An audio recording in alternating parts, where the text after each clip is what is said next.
పునరాలోచించుకునేలా కలిసింది. Heads of. అందరు దాన్ని ఏదో కాఫీ సీన్ అంటున్నారు సార్. నాకు సడన్గా వచ్చే కాఫీ సీన్ ఎక్సలెంట్ అంటున్నారు. కాఫీ సీన్ అంటే నాకు అర్థం కాలే. కాఫీ సీన్ అంటే కాఫీ పెడుతూ అత్తగారు కోడలు అత్తా కోడలు మాట్లాడుకునే ప్రాస్పెక్టివే చాలా కొత్తగా ఉంది సార్. అది అది ఆడియన్స్ బాగా కనెక్ట్ అయ్యారు. అంటే అత్తా కోడలు అంటే గుర్రుగా చూసుకుంటూ సీరియస్గా చూసుకుంటూ జనరల్గా మనం చాలా ఫ్రెండ్లీ స్పేస్లో ఆవిడ చెప్పిన అంటే వైఫ్స్ లేడీస్ ఇంట్లో ఫ్యామిలీకి రక్త సంబంధంకి ఎలా ఉంటారు, మొగుడితో ఎలా ఉంటారని ఒక చిన్న స్మాల్ డిఫరెన్స్ చెప్పింది కదా సార్. అది చాలా కనెక్టింగ్గా వెళ్ళింది. చాలా బాగా. రే ఏంట్రా పండగ అన్నారు, పిలిచారు, నా ఆహ్వానం మేరకు ఇద్దరు వచ్చారు, స్వీట్స్ ఏదో కొంచెం మా మొహాన్ని కొట్టండిరా. ఇక తిండే కదయ్యా, మాట్లాడుకుంటూ తిన్నావు, నీకు దాని పడినట్లుగా చూస్తుంటే బాగా అది హోమ్ మేడ్ స్వీట్స్ చాలా చూస్తుంటే టెంప్టింగ్. కానీ ఇక్కడ నాకు లేదు, ఆడియన్స్ బాగా ఎంజాయ్ చేస్తున్న దాంట్లో మేము ఇద్దరం ఒకళ్ళ సాంగ్స్కి ఒకళ్ళు డ్యాన్స్ చేస్తూ మేము ఎంజాయ్ చేసామే. అది అసలు నేను అడిగితే కనుక సాంగ్ మన సినిమా వరకు నువ్వు పక్కన పెట్టావు, కానీ సినిమా వెనకాల ఉన్న సీన్స్ వేసావా, అయిపోయిన తర్వాత మీ ఇద్దరు అల్లరి అది కనుక కట్ చేస్తే అసలు అదొక పెద్ద ఎపిసోడ్గా మన అక్కడ రీచ్ చేసాయి. దాంట్లో ఒక 2-3 బిట్లు మేకింగ్ లో వదిలేము సార్. పూర్తిగా వేస్తే అసలు ఎక్స్ట్రా బీటీఎస్ చేసి పెట్టచ్చు. మన దగ్గర ఉంది ఫుటేజ్. బాగుంది అసలు, ఎంత బాగుందంటే అదొక ఎక్స్ట్రా అడిషనల్గా ఇదిగా అనిపిస్తుంది. ఫెంటాస్టిక్ ఉంది అసలు. ఆ ఐడియా ఏం ఐడియా, నా పాటలు తను అవి కూడా సిచ్యువేషన్ ఫోర్స్గా లేదు, సిచ్యువేషన్గా ఉంది. నువ్వు అనుకున్నా రాదమ్మా తను దిగదు, నేను ఎందుకు రాదు అని రామచిలకమ్మ అది సెలెక్ట్ చేయటం. అండ్ నాకు ఓన్లీ ప్రాబ్లం ఏమైందంటే అది అసలు సూపర్ డూపర్ రేటు. మీరేమన్నా అసలు ఆ గ్రేస్ఫుల్గా చేయటం ఇది ఎక్కడ, ఇప్పుడు నేను అలా కరెక్ట్గా చేయాలి. చెప్తాను, హుక్ స్టెప్ బాగుంది, బాగా చేసాం.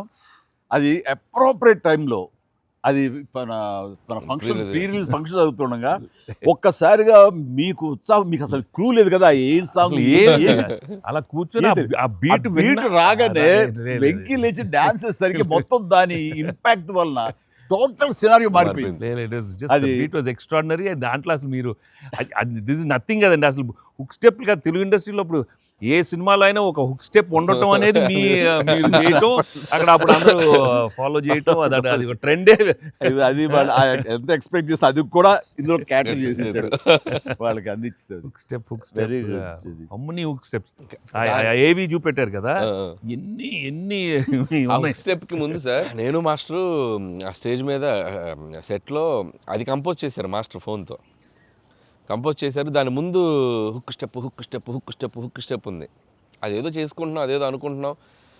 ఈ దూరం నుంచి చూస్తున్నారు సార్, చూశారు వచ్చి పైకి వచ్చి ఏదో శంకరాద్ ఎంబీబీఎస్ చూడు ఇట్లా అంటున్నారు. అనగానే అసలు మాకేం చెప్పలా, రోల్ చేయండి కెమెరా అన్నారు. అని అప్పటికప్పుడు చేశారు హుక్ స్టెప్. ఇది కాదు ఇది అని ఆ టైమింగ్ అది అనుకున్నా. ఆ టైంకి వెళ్ళిపోయి నా హుక్ స్టెప్స్ అని గుర్తుంచుకుని వాళ్ళకి జనాలకి చెప్పి అది కాదు ఇంకోటి కాదు అంటే దీనికి వచ్చేసరికి అది టేక్ వన్, టేక్ వన్, మళ్ళీ ఇంకో టేక్ లేదు, కావాలన్నా టేక్ టూ లేదు అక్కడ. అది చేసేసరికి నిజం చాలా ఇది కాదు. నేను దూరం చూస్తున్నాను, వాళ్ళు ఏదో స్ట్రగుల్ అవుతారు హుక్ స్టెప్ ఎలా చేయాలని. ఇది మాత్రం నీట్గా చేసిస్తారు. హుక్ స్టెప్ మాత్రం ఏం చేద్దామని ఏదో ఆడుపులి ఆడటం అలాంటి కూతురు డాన్సర్ వేస్తారు. ఇది కాదు, మనకున్న హుక్ స్టెప్స్ ఏంటి అన్ని గుర్తు తెచ్చుకుని వాళ్ళకి ప్రజలకు కూడా ప్రేక్షకులు కూడా మళ్ళీ గుర్తు చేస్తే బాగుంటుంది. అది చేయగానే ఇందులో ఇది ఉంది కదా, మన ఆడ ఫారెస్ట్లో నేను కుక్క పిల్లగా వస్తే ఎత్తుకుతూ వెళ్తుంటాను. వెళ్తుండగా అక్కడ ఏదో ఒక పులి లాంటిది వచ్చినట్టుగా షార్ట్ వేసుకుంటారండి. అందరూ కొంచెం టెన్షన్ పడతారు. ఆ టెన్షన్లో మీరు ఇందువదన కుందరదన అనేసి అని వావ్ అనండి. ఇప్పుడు అదేంటి ఇర్రెలవెంట్గా సంబంధం లేకుండా అదేంటే, అయ్యో లేదండి చాలా మంచి ఇదండి అని. ఏం మంచి ఇదండి అది నాకు అర్థం కావట్లేదు, దానికి దీనికి ఏం సంబంధం మీకు తెలీదు. అది బయట చాలా మీమ్స్ అవునా అంటున్నాను నేను, నాకు నిజంగా తెలీదు అనేసరికి అవును చాలా ఇది దాని ఇంపాక్ట్ చాలా ఉంటుంది. మనం ఏదో మీమ్స్ చేశారు, ఆ మీమ్స్కి వాళ్ళకి అవకాశం ఇవ్వకుండా మీరే ఎదురొచ్చేసేయండి అంటూ ఏదో చెప్పండి. వావ్ సార్, మీరు అలా వావ్ అన్నారు. మనకు సంక్రాంతికి అతిపెద్ద బ్లాక్ బస్టర్ వచ్చేసింది సార్. వావ్ కానీ నీ ఎనర్జీగా నువ్వు కానీ అంతా ఇంత కాదయ్యా. అంటే నువ్వేమనుకున్నావు అది రాబట్టడానికి మమ్మల్ని హింసిస్తావా, కన్విన్స్ చేస్తావా, ఏం చేస్తావో తెలీదు. వెంకీ మీరు పాడారు ఇందులో మన సంక్రాంతికి వస్తున్నాలో, పరిసరికి సరే బాగుంది అంటే మీకు ఏదో తాళజ్ఞానం ఉందేమో అని. నాకు బాడీకి తాళజ్ఞానం ఉంది కానీ వాయిస్ తాళజ్ఞానం లేదు. నేను ఖచ్చితంగా పాడినాయి అంటే లేదు పాడండి అన్నాడు. అదంటే ఎక్కువ లెంగ్త్ చాలా షార్ట్ లెంగ్త్ పాడండి అని. దానికంటూ తను సీన్ను క్రియేట్ చేసి ఆ మామగారి చేత పాట పాడించి దాని కౌంటర్ ఇమ్మీడియట్లీ నా చేత పాడించి చేయటం అనేది నువ్వు దుస్సాహసం చేశావు. కానీ సఫలీకృతం అయ్యావు. పాడటం కష్టం అండి. కానీ కానీ రాబట్టుకున్నాడు. అది విన్న తర్వాత ఓహో మనలో ఇంత తాళజ్ఞానం ఉందా అనుకున్నాను నేను. వండర్ఫుల్. అది కూడా ఎంజాయ్ చేస్తాను. మనకి సంక్రాంతికి వస్త్రంలో మనకి ట్రైన్లో వెంకీగా మీది ఐశ్వర్యది అదొక టైపు డిఫరెంట్, అంటే అప్పటికప్పుడు చూసుకొని ఎలా పెళ్ళి అయిపోయింది అనేది అదొక టైపు. దెన్ క్వైట్ కాంట్రాస్ట్గా దీంట్లో ఒక సాంగ్ ఇళయరాజా గారి పాట, ఇళయరాజా గారి పాట సుందరి అనే పాట చాలా బాగుంది. వాళ్ళకి ఒకరినొకరు చూసుకుంటూ ఆ సైన్ లాంగ్వేజ్ చేస్తూ సైకిల్ చేసుకుంటూ పాడటం అనేది అసలు చాలా మంది చాలా క్యూట్గా ఉందన్నారు. మీరు చాలా క్యూట్గా సార్. అదేంటి సార్ ఎప్పుడన్నా మీరు కాదు సార్ ఇది ఒకటి అనిపిస్తుంది మీరు ఫీల్ అవ్వకూడదు మరి ఆన్ కెమెరా అడుగుతున్నాను సార్. అంత రియలిస్టిక్గా అంత జెన్యున్గా అమ్మాయితోటికి అర్థమయ్యేలా సంజ్ఞలు సైగలు ఎలా చేయగలిగారు సార్? అంటే మీ కాలేజ్ డేస్ అడిగేస్తే బెటర్ కదా. కాలేజ్ డేస్లో అడిగేయండి ఆ పక్క బెంచ్లో దూరంగా ఉన్న ఎవరికైనా మీరు సంజ్ఞలు కానీ సైగలు కానీ అప్పటి నుంచే ప్రాక్టీస్ ఏమన్నా చేశారా? అంటే అంత సరదాగా ఉంది నా చేత ఎన్ని రాబట్టడానికి. అంటే అంత రియలిస్టిక్ వచ్చింది కదా. పసిబిడ్డనాయా నేను. కాలేజ్ అయిందో లేదో వెంటనే చేరాను, వెంటనే తీసుకెళ్ళి తాళి కట్టించారా అస్సలు. సార్ మీరు ఎప్పుడైనా ఎవరికైనా సైకిల్ చేశారా సార్? అయ్యో బాగా అయ్యో మొహాలు పెడతాడమ్మా. ఏంటమ్మా ఓ గుర్తించుకున్నావా? అంటే abroad when you are studying MBA? No sir. Family man. తన మీద ఎప్పుడు అట్లా లేదు. నీకేంటంటే ఆ సీన్ కన్సీవ్ చేసింది నువ్వు. దాన్ని మోగ సైకిల్తోటి మేడ మీద అవతల మేడ మీద ఆ వీధిలో ఆ పాప ఉంటే ఇటు పక్క నువ్వు ఉంటే ఇలాంటివి ఏవో చేసి experts I mean know the looks అది చాలా నేను వాళ్ళని చూసి నేర్చుకున్నాను.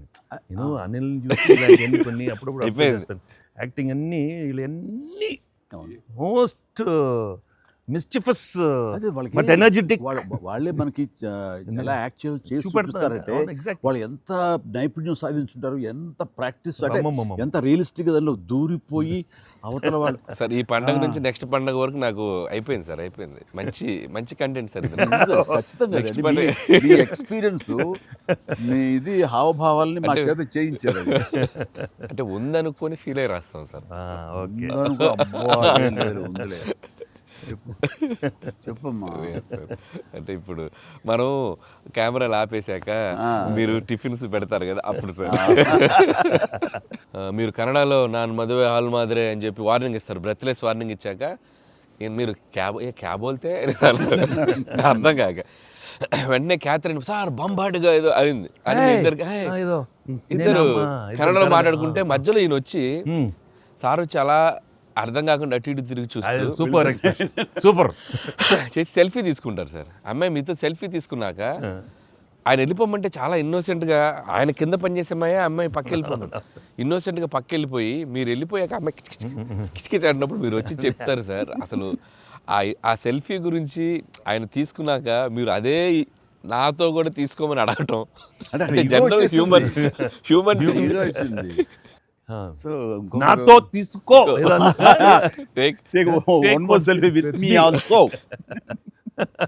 కుళ్ళు వచ్చేసింది నాకు. అది బిజినెస్ మ్యాన్ అంటే ఎలా ఉంటుంది, ఇంత పొట్ట వేసుకుని చాలా ఇదిగా ఉంటుంది. సో దిగుతాడు చూడు ఇందని బాడీ లాంగ్వేజ్. ఇంకోటి ఇంట్లో కూర్చున్నా మనం వేరే ఇదేంటమ్మా నువ్వేంటి మరి అమ్మాయి అప్పుడు నీకు వదిలేసి వెళ్ళిపోయావు అంటే నాకు ఇది మొదటి పిల్ల అనుకున్నావా? నాకు ఆల్రెడీ అయిపోయింది. అండ్ ఈ సినిమా సక్సెస్ అయిన తర్వాత సార్ నాకు ఠాగూర్ సినిమా గుర్తొచ్చింది సార్. ఠాగూర్ సినిమాలో మీరు అరెస్ట్ అయినప్పుడు మొత్తం మీరు ఏసీఎఫ్ ఒక బ్రాంచ్ పెడితే దాంట్లో ఉన్న మీ దగ్గర పనిచేసే వాళ్ళందరూ రోడ్ల మీదకి వచ్చేసి మిగులు ఇచ్చేస్తారు కదా. ఈ సినిమా సక్సెస్ అయిన తర్వాత మీ ఫ్యాన్స్ అందరు సార్ ఎక్కడెక్కడ డీప్ రూట్స్ వాళ్ళందరూ బయటకు వచ్చేస్తారు. బయటకు వచ్చేసారు, థియేటర్స్కి వచ్చారు, మిమ్మల్ని మీ ఫోటోలు ముద్దులు ఎట్టుకున్నారు, సెలబ్రేట్ చేసుకున్నారు. And it's a very very very big gift.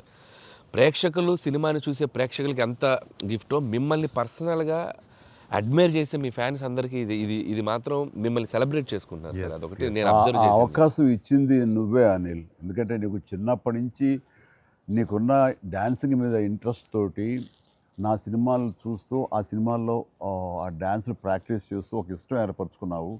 And ఎలాగా ప్రజెంట్ చేసే ఇష్టపడతారు అనేది తరోగా ఆ మాస్ పల్స్ తెలిసిన వాడే నువ్వు.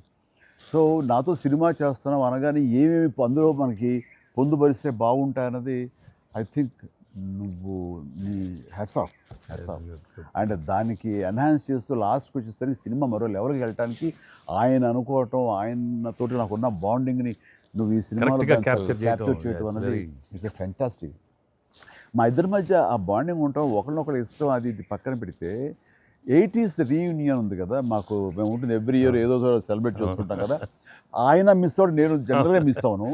ఆ రోజు ఈవినింగ్, ఒక్క ఈవినింగ్ మేము చేసేటటువంటి ఆ కలిసి మనసు అరమరిక లేకుండా ఓ చిన్న వయసు తారతమ్యాలు మర్చిపోయి పిల్లల్లాగానే. చిన్నపిల్లలాగా మేము చేసేది ఉందే, అది మా బాండింగ్ని day by day, year after year strength చేసుకుంటూ వచ్చింది.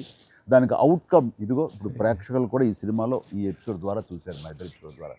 అట్లాగా నేను ఏమంటానంటే ఈ ఈ ఈ సినిమా ఇండస్ట్రీ చిన్న ఫ్యామిలీ.